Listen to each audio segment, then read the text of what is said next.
Peace and security means unity and harmony with nature and people. It just means everything's perfect and right in the world. So peace is when you're at home, it's comfortable, and everything around you is just harmony. It feels like equal to everybody. Like there's no one better than the other. Everybody's on the same place, and you know that no one will judge you for doing something they don't expect you to. Our art exhibition is about peace and security. The biggest obstacle to overcome in achieving peace and security is informing people and getting them to care. Our first piece is Richard Serra's Corner Prop. The need for peace and security begins with a nervous tension, the threat of collapse. The work captures the essence of impending threats.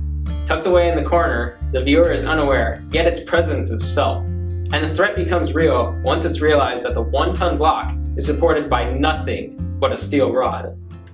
The Harvest of Death depicts the ugly truth about war, the actual lives of soldiers that were lost in battle. Through the photograph, Timothy O'Sullivan captures the misery and destruction.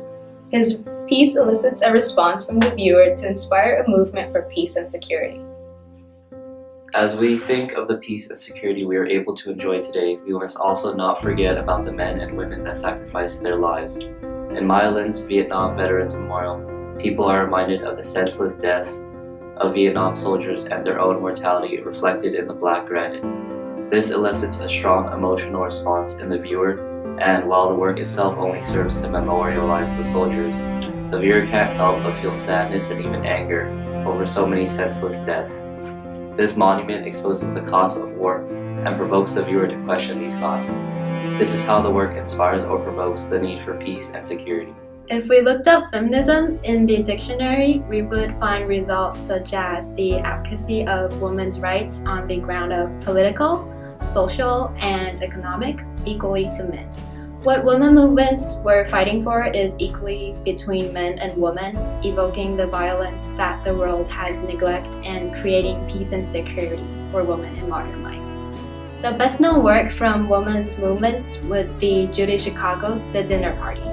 The Dinner Party is orchestrated by Judy Chicago and made by 400 women between 1974 to 1979. This piece of art consists of a triangular table with 39 place settings, each honoring a significant woman that Chicago felt was ignored in history. Chicago has transformed the Christian male theme of the Last Supper and turned it into a spiritual communion of women, bringing women to an equal position with men. There is no other place that is more desirable to seek peace and security than a war just went through the World War I. People started questioning the inherent will of the world as well as themselves. Artists began focusing on the unconscious mind and dreams, which is the theme of surrealism.